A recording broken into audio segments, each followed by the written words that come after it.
an AI stream. Like always, I have gathered the most interesting projects that were released over the last couple of days and have curated them in this format. So, yeah, if you're interested in these new AI technologies, make sure to follow us on all channels. And yeah, let's jump right into this. Alright, so I'm gonna zoom in a little bit so you can read it better on mobile devices. So first thing we will take a look at is GPT4Tools, teaching large language models to use tools via self-instruction.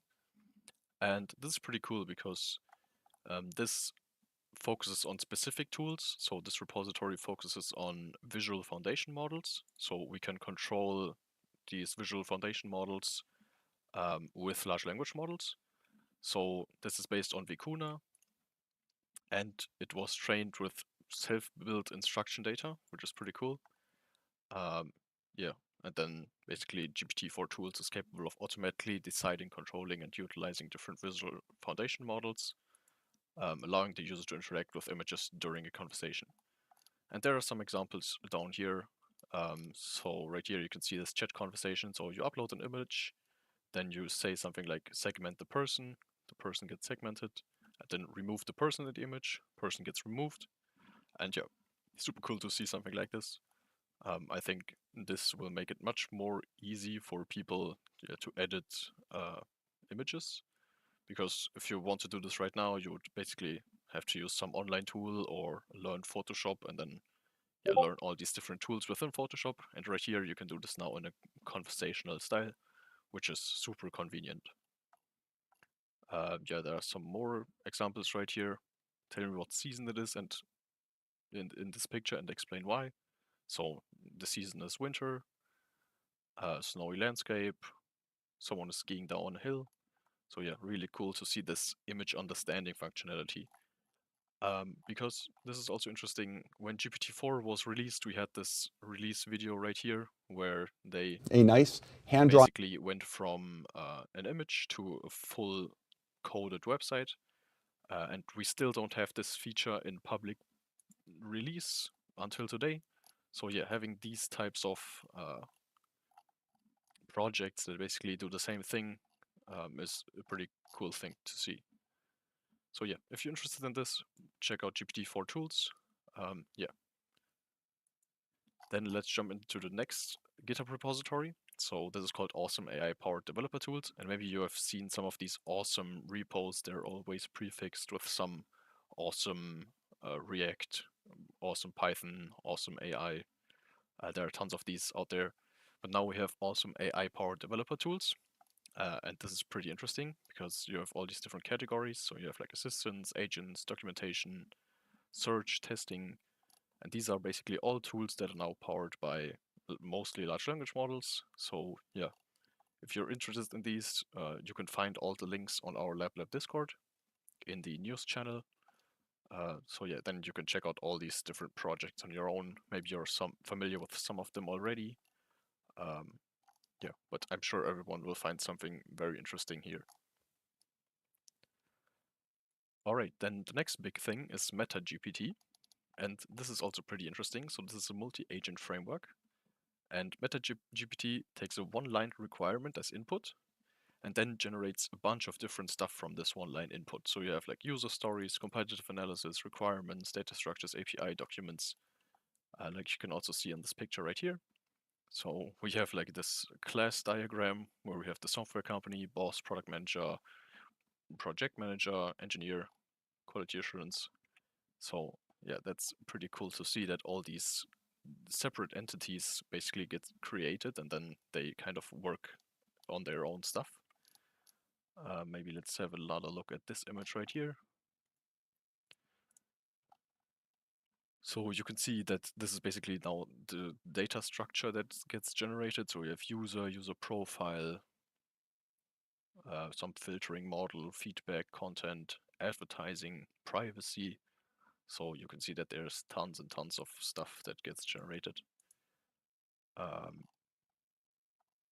Yeah, I guess we have seen similar projects, like I think the name was Engineer GPT, something like that. Yeah, but these models, these projects seems to get bigger and better with time. which is pretty cool to see. And here you can see how you can just generate basically an entire project. So you can call startup.py and then your requirement or your goal, and then the project gets generated. I've seen somewhere that one project, here it is, it requires around 20 cents to generate one example and around $2 to get a full project. So yeah, if it's really working, $2 for an entire project is pretty cheap. So yeah, awesome to see something like this.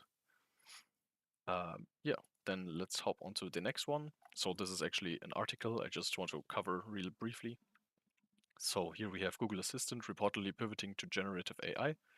And yeah, I just wanted to highlight this because we all have basically an assistant in our pockets on our phones, or for example, I have even like a Google Home here in my room. So, and in my opinion, these technologies basically, in comparison to generative AI, were really weak. And I hope that they basically now go ahead and update these assistants with all the new tech that we got in the last couple of years. Yeah, because I guess this will be super helpful for things like these personal assistants. Yeah, and I'm looking forward to actually having a generative AI assistant on my phone. All right, then the next thing is Magic 123, and this is a paper that was released. This is basically a follow-up to a previous paper. So right here you can see that this is a model for going from 2D through 3D, um, from images to 3D models. And right here you can basically see the comparison. So you can see this was really low quality. Then this 0, 1, 2, 3, yeah, was okay, but now it's like much more crisp than ever before. If you look like at the back here, so that's really cool to see. So if you're building some 3D application, uh, yeah, that's using basically maybe 3D object creation from texts or from images, this would be really good to use. All right, then let's jump into the next one. This is Functionary, and this is something really interesting because, like everyone knows by now, function callings was released for the GPT models from OpenAI. And when you go through the documentation, you can see right here that for everyone who's not familiar, so you can describe a function in your prompt and then have the model intelligently choose to output a JSON object containing arguments to call those functions. And this was pretty interesting, but basically we didn't really know what was going on in the background, but now they stated this. So the latest models GPT 3.5 and GPT-4 have been fine-tuned to both detect when the function should be called and to respond with JSON that adheres to the function signature. So basically, these were closed source fine-tuned models for function calling.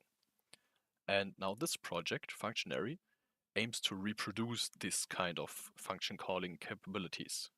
So basically, what they did, they took LLaMA 2, also fine-tuned it with similar data like OpenAI did, and now you could basically use function calling with with your own private model that chooses when a function gets called and what kind of parameters are generated. And yeah, just super cool to see an open source solution to this. Yeah, so if you're interested, check out Functionary on GitHub. You will also find a link on this on the Discord. All right, the next is Autodoc. And this is basically a repository slash project to aim at writing documentation automatically for your project. But this not only writes documentation for your project, but basically it also indexes your entire project so you can then build chat applications around it. So you can basically chat with your code base. And I think this is a pretty interesting idea to actually see that something like this is possible. That you can, if you have questions, just chat with your code base. The LLM can explain you certain things about your code. So super cool to see something like this. And yeah, as all developers know, writing documentation is often very boring. So why not outsource it to AI? Yeah, and then just check if it's correct and yeah, push it to the repo. So yeah, really cool stuff to see. Let's jump right over to the next one.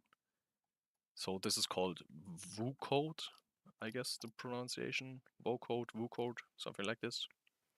And this is a framework to build voice-based large language models. So basically, they connected some voice synthesization to large language models. So and then you can basically build agents that also can speak like humans do. So this is also very good to see. They have tons of integrations.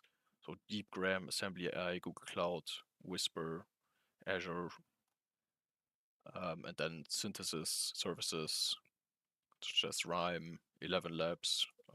Yeah, I can really recommend 11 Labs. Yeah, they have like this roadmap. But overall, it's pretty cool because you can also uh, invite these agents to things like Zoom calls or phone calls with the right APIs. I guess there are some connections that have to be made in the background there, but yeah, if you can get this running, I think it would be really great to have like a large language based agent right within your meetings or Zoom calls. Yeah, so overall pretty interesting. They also have this nice looking documentation website. So yeah, it seems like that this is fairly good documented. Yeah. All right.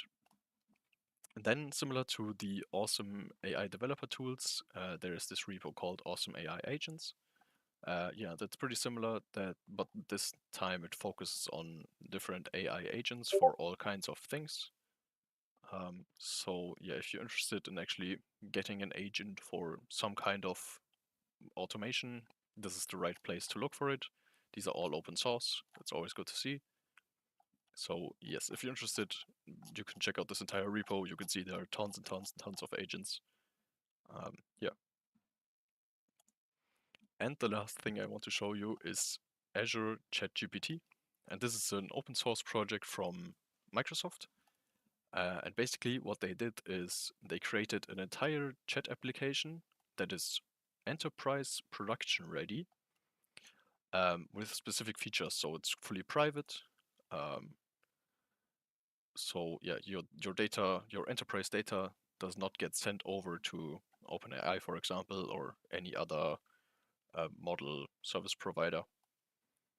Also, your embeddings / your data does not get sent over anywhere. So this is basically all on-premise uh, hostable. And you can see here that the stack is very up to date. So you can see we have Next.js, NextAuth, LangChain, Tailwind, and all these very new things. So yeah, really great to see something this fresh. Yeah, it's also pretty good looking. It looks pretty similar to OpenAI's ChatGPT with the different model selections on top here. So yeah, if you're interested in actually hosting this chat-like application with your own data, make sure to check this out. And because it's from Microsoft, I'm sure we will get a lot of support and updates for this repository. All right, and that's everything from my side for today. If you're interested in these type of technologies, make sure to check out LabLab.ai. And yeah, if you're interested, enroll in one of our upcoming hackathons. So we have the Autonomous Agents Hackathon coming up, 3D AI models, and Web GPU Hackathon. Yes, you can find this, like I said, on LabLab.ai. That's it from me for today. The next stream will be on Friday. So yeah, make sure to follow us everywhere. And